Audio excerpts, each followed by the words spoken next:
Goeiemôre broers en susters, 'n geseënde Sondag aan elkeen van u. Ons verwelkom vandag Dominee Nico Steenberg op ons preekstoel. Ons toetrede lied kom uit vir die erediens kom uit Gesang 184 strofes 1 en 3 en na die fotum en seëngroet sing ons tot lof van die Here uit Gesang 197 strofes 1 en 2.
En aan die lam, kom toe die lof en die eer en die heerlikheid en die aanbidding, nou en tot in ewigheid.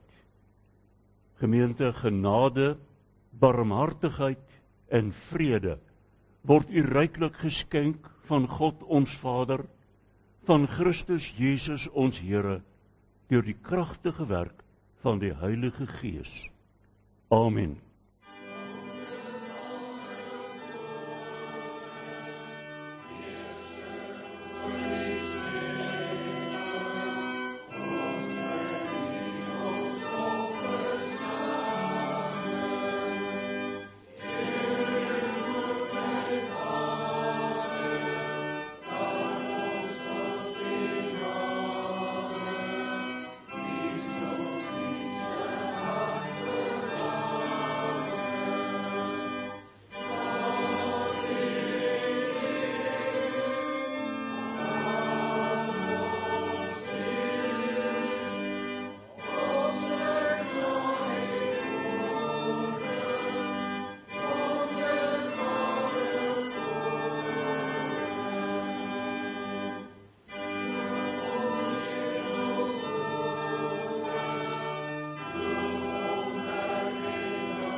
Broers en susters, Christus gebruik die wet van God om te beklemtoon hoe skuldig en verlore ons almal is. Kom ons luister aandagtig uit Eksodus 20 hoe ons dit moet doen. Toe het God al hierdie gebooie aangekondig. Ek is die Here jou God wat jou uit Egipte, uit die plek van slawerny bevry het. Jy mag naas my geen ander gode hê nie. Jy mag nie vir jou 'n beeld of enige afbeelding maak van wat in die hemel daarbo of op die aarde hieronder of in die water onder die aarde is nie. Jy mag hulle nie vereer of dien nie, want ek, die Here jou God, Hy is onverdeelde trou aan my. Ek reken kinders die sondes van hulle vaders toe, selfs tot in die 3de en 4de geslag van die wat my haat. Maar ek betoon my liefde tot aan die 1000ste geslag van die wat my liefhet en my gebooie gehoorsaam. Jy mag die naam van die Here jou God nie misbruik nie, want die Here sal die een wat sy naam misbruik nie ongestraf laat bly nie. Sorg dat jy die Sabbatdag heilig hou. 6 dae moet jy werk en alles doen wat jy moet, maar die 7de dag is die Sabbat van die Here jou God, dan mag jy geen werk doen nie. Nie jy of jou seun of jou dogter of die man of vrou wat vir jou werk, of enige dier van jou of die vreemdeling by jou nie. Die Here het in 6 dae die hemel en alles daarin gemaak, die aarde en alles daarop, die see en alles daarin. Op die 7de dag het hy gerus, en daarom het die Here dit as 'n gereelde rusdag geheilig. Eer jou vader en jou moeder, dan sal jy lank bly woon in die land wat die Here jou God vir jou gee. Jy mag nie moord pleeg nie, jy mag nie egbreek pleeg nie, jy mag nie steel nie, jy mag nie vals getuienis teen 'n ander gee nie, jy mag nie iemand anders se huis begeer nie, jy mag nie sy vrou begeer nie, ook nie 'n slaaf of slavin, 'n bees of donkie, of enigiets anders wat aan hom behoort nie. Ons het onsself aan God se wet gemeet. As ons eerlik is, sal ons besef dat ons skuldig is teenoor God en teenoor mekaar. Kom ons sing uit Gesang 176, strofes 1.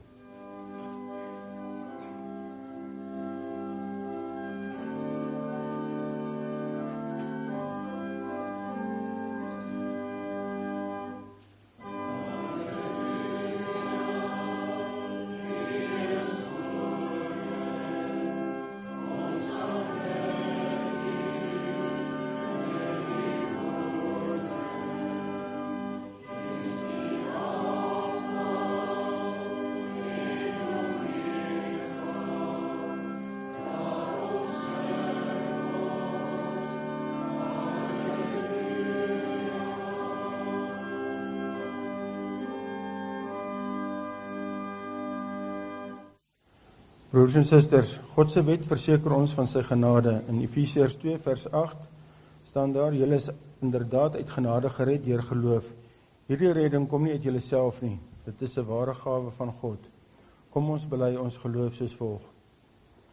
Ek glo in God die Vader, die Almagtige, die skepper van die hemel en die aarde, en in Jesus Christus, sy eniggebore Seun, ons Here, wat ontvang is van die Heilige Gees, gebore is uit die maagd Maria, wat gelei het onder Pontius Pilatus, gekruisig is, gesterf het en begrawe is, en ter helle neergedaal het, wat op die 3de dag weer opgestaan het uit die dode, wat opgevaar het na die hemel en sit aan die regterhand van God, die Almagtige Vader, vanwaar hy sal kom om te oordeel, die wat nog lewe en die wat reeds gesterf het.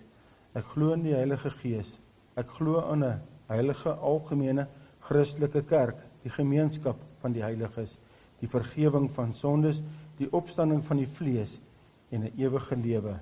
Amen. Gemeente, kom ons dank God nou vir die verlossing wat hy vir ons in Christus gegee het. Ons sing uit Gesang 260, strofes 2.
Gemeente van ons Here Jesus Christus, die woord van die Here kom tot ons uit die evangelie volgens Matteus, hoofstuk 21.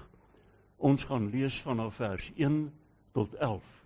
En die tekswoord vir die prediking is vers 10. toe hulle in Jerusalem ingaan, het die hele stad in beroering gekom en gesê, wie is hierdie man? Matteus 21 vanaf vers 1. Toe hulle naby Jerusalem kom en Betfage aan die Olyfberg bereik, het Jesus 2 disippels voor hom uitgestuur en vir hulle gesê, gaan na die dorpie daar reg voor julle, en net soos julle ingaan, sal julle daar 'n donkie kry wat vasgemaak is en 'n vul by haar. Maak haar los en bring hulle vir my. En as iemand vir julle iets daaroor sê, antwoord dan, die Here het hulle nodig en hy sal hulle gou weer terugstuur. Dit is gebeur sodat die uitspraak van die profeet vervul sou word. Sê vir Sion, kyk, jou koning kom na jou toe. Hy is nederig en hy ry op 'n donkie, op die vul van 'n pakdier. Die 2 disippels het toe vooruitgegaan en gedoen wat Jesus hulle beveel het. Hulle het die donkie en die vul gebring en hulle klere op die diere gesit, en Jesus het opgeklim. Die grootste deel van die skare het hulle klere op die pad oopgegooi, en ander het takkies van die bome afgebreek en dit op die pad gestrooi. Die mense wat voorgeloop het en die wat agter hom aangekom het begin uitroep, prys die seun van Dawid, loof hom wat in die naam van die Here kom, prys hom in die hoogste hemel.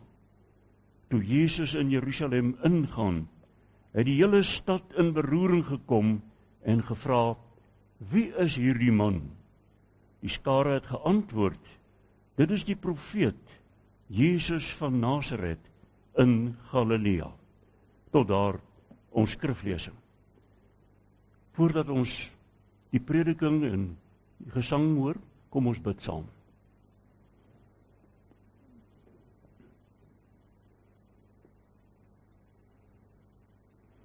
Ewige, almagtige God, U is die beskikker van alles wat bestaan. Alle lewe kom uit U hand uit voort. Ja, ook ons lewe, van begin af tot nou toe, is 'n bewys van U genadewerk in die lewe van 'n mens. Ons dank U daarvoor uit die diepte van ons hart. Sonder U kan ons niks doen nie. Met U is ons tot alles in staat. In hierdie lydenstyd volg ons vir Jesus op sy pad na Jerusalem en uiteindelik na die kruis.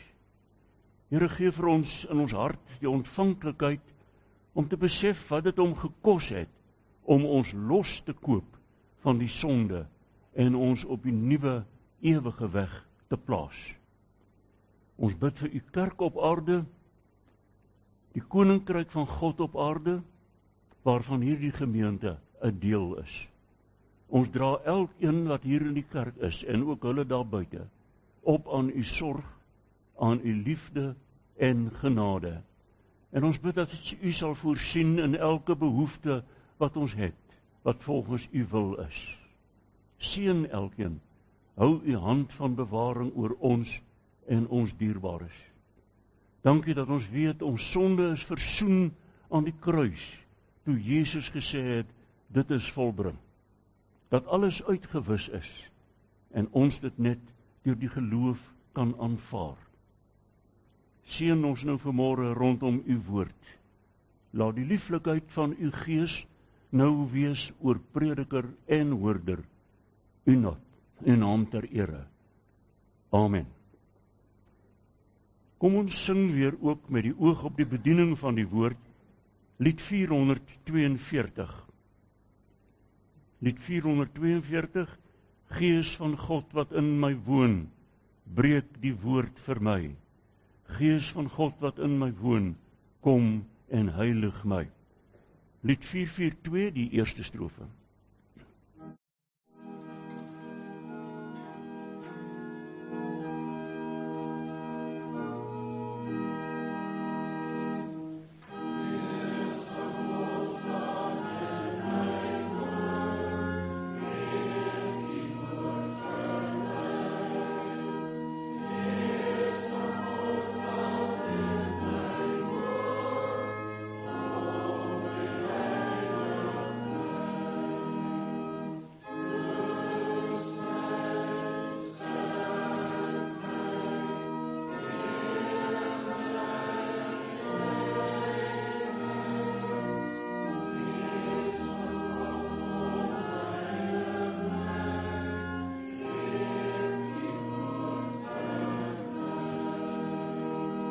Gemeente, ek bedien die woord van die Here aan u uit die evangelie volgens Matteus, hoofstuk 10, hoofstuk 21, vers 10. Toe Jesus in Jerusalem ingaan, het die hele stad in beroering gekom en gesê, wie is hierdie man? Elke mens in die Christendom kom eers in sy lewe voor hierdie onontwykbare vraag te staan, wie is hierdie man? Wie is Jesus Christus vir jou en vir my persoonlik? Watter plek neem hy in? Watter rol speel hy in ons lewe? Wie is hierdie man? Tydens Jesus se aardse lewe is daar verskillende antwoorde op hierdie vraag gegee. Hierdie skare wat saam met Jesus geloop het, antwoord, wie is hierdie man?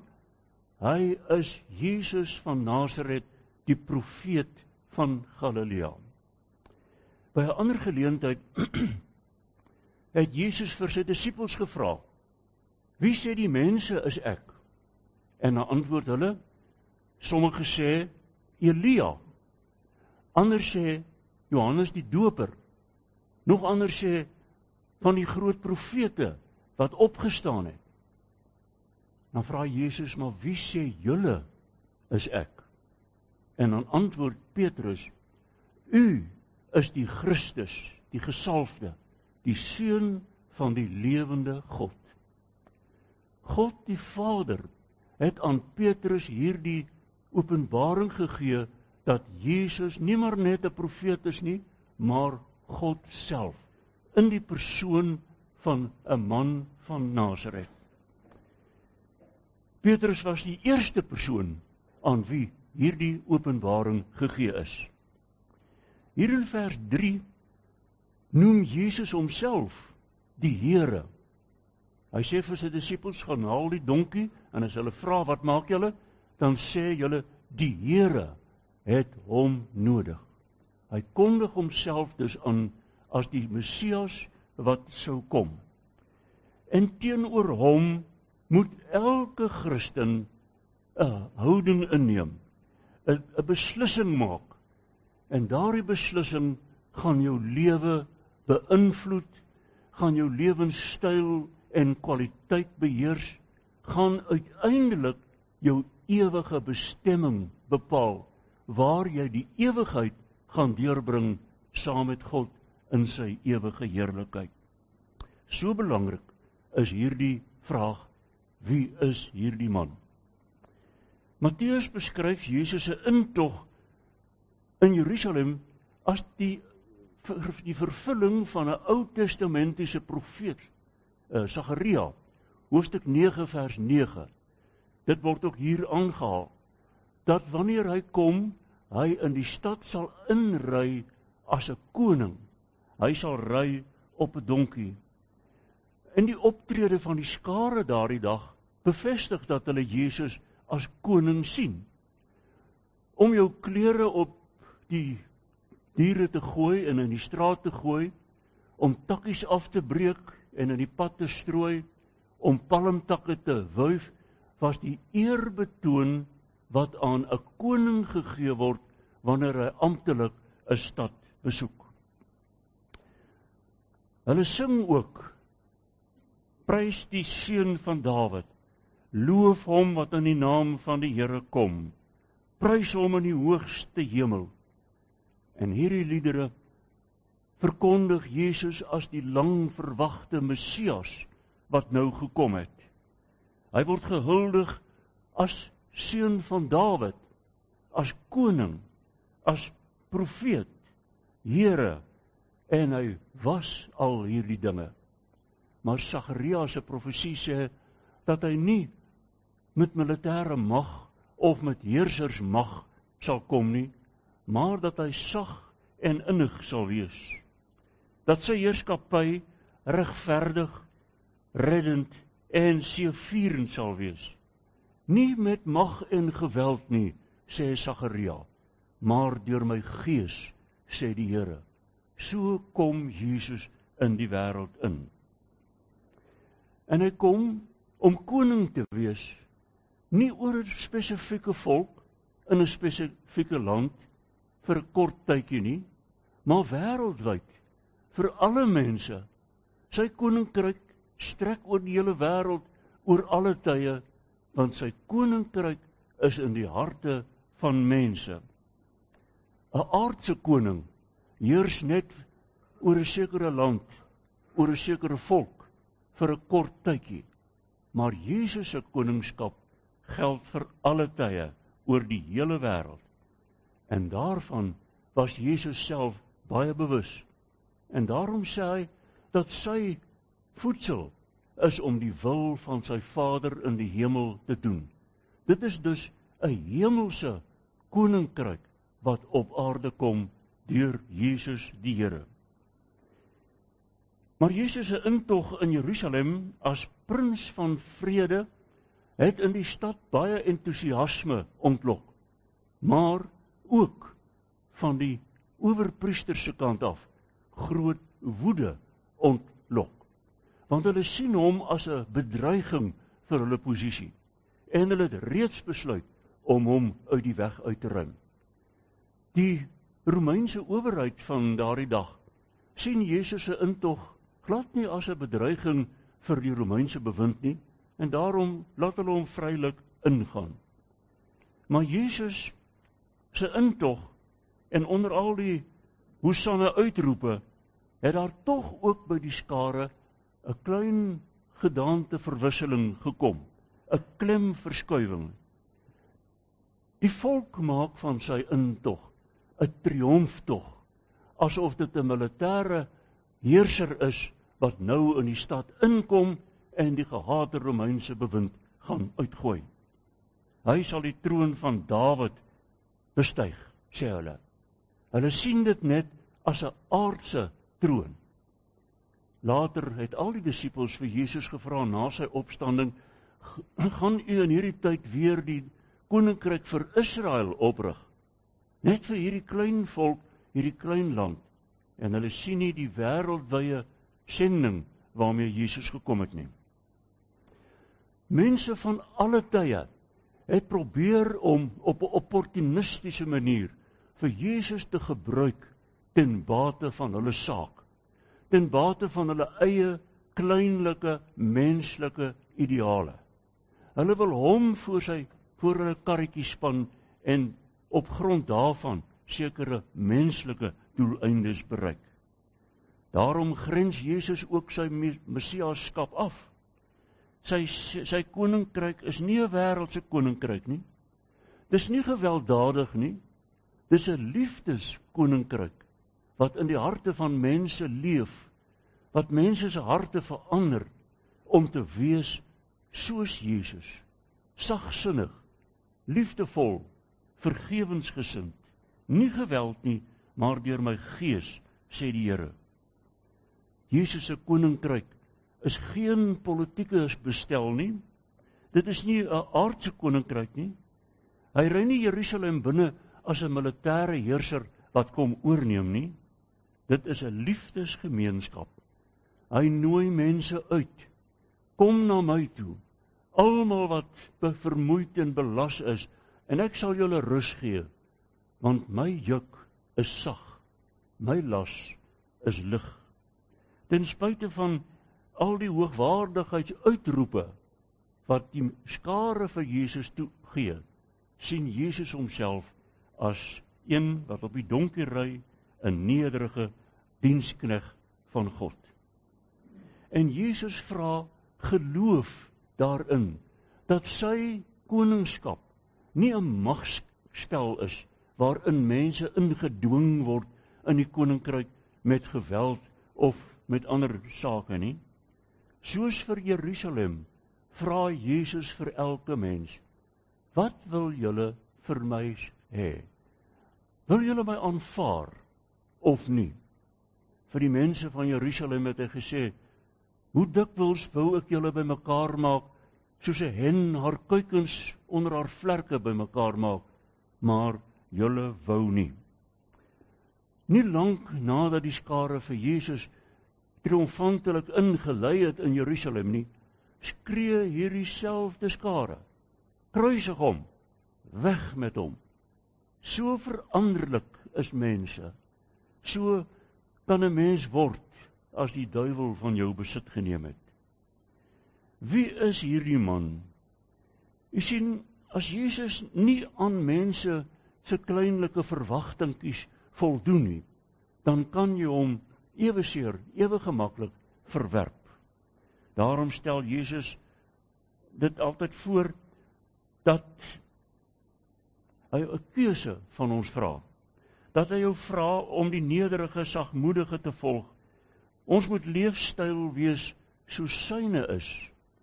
Ons lees in Johannes hoofstuk 2 vers 6, as julle hom wil volg, moet julle ook self leef soos Jesus gelewe het. Wie is hierdie man? Laat ek vir u 'n paar antwoorde gee wat in die Bybel self oor hom gegee word. In Johannes 1 vers 16 staan daar is die lam van God, wat die sonde van die wêreld wegneem. U kan dit ook vir uself toepas. Hy is daar om u sonde weg te neem. En Paulus skryf 'n loflied oor Jesus in Filippense 2. Hy sê dieselfde gesindheid moet in julle wees wat daar ook in Christus Jesus was. Hy wat in die gestalte van God was, het sy bestaan op godgelyke wyse in die hemel nie beskou as iets waaraan hy hom moes vaskrem nie, maar hy het homself verneder deur die gestalte van 'n dienskneg aan te neem en aan mense gelyk geword. En toe hy as mens verskyn het, het hy homself verder verneder. Hy was gehoorsaam tot in die dood van die kruis. Daarom het God hom ook tot die hoogste eer verhef en hom die naam gegee wat bo elke naam is, sodat in die naam van Jesus elkeen wat in die hemel en op die aarde en onder die aarde is, die knie sou buig en elke tong sou erken, Jesus is die Here tot eer van God. Dit is Paulus se loflied oor die opstanding van Jesus. En dan antwoord Petrus, u is die Christus, die gesalfde, die seun van die lewende God, die kern van alle belydenisse. U is die seun van God. Broer en suster, as u al hierdie uitsprake wat ek vir u gelees het, kan nasê, dan noem die Bybel u gelukkig, dubbel gelukkig, meer as gelukkig. In Jesus het God die Vader bewys dat hy inderdaad 'n God van liefde is. Hy is egter ook 'n God van geregtigheid. Dit is die ander kant van die munt. Iemand wat vir Jesus verwerp en daarmee volhou, sal self die oordeel van God oor hom bring. Dit staan so in Johannes 3 vers 17 en 18. God het nie sy seun na die wêreld toe gestuur om die wêreld te veroordeel nie, maar sodat die wêreld deur hom gered kan word. Wie in hom glo, word nie veroordeel nie. Wie nie glo nie, is reeds veroordeel, omdat hy nie in die enigste seun van God glo nie. Liefde en geregtigheid vind saam 'n plek in Jesus. Hy wil graag dat u gered word, dat u sy liefde en vergifnis en genade ontvang en dit u eie maak. Dat u daaruit kan leef soos 'n Christen behoort te leef as navolger van Jesus. Maar as u dit weggooi, as u dit versmaai en verwerp, dan moet u weet, dan wag die oordeel op u. Daarom kan ons maar net saam bid dat die Here ons genade sal gee om op hierdie pad wat hy vir ons oopgemaak het, te volhard. Bid saam met my. Skenk aan ons, Here, die begrip om u te ken, die wysheid om u te vind, die volharding om u te dien en die toewyding om uiteindelik met u verenig te word in die ewige heerlikheid. Ons bid dit in die naam van Jesus Christus, ons Here. Amen.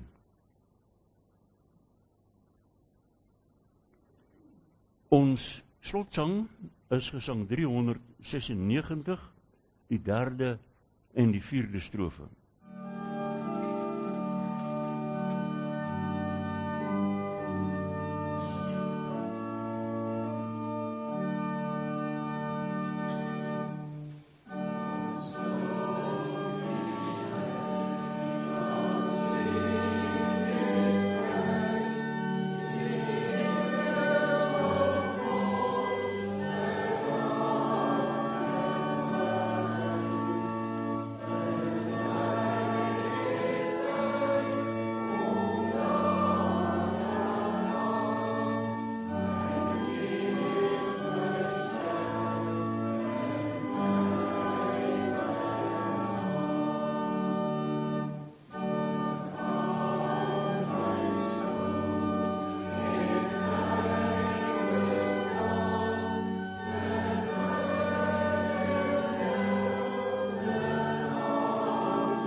Ontvang die seën van die Here en gaan in vrede.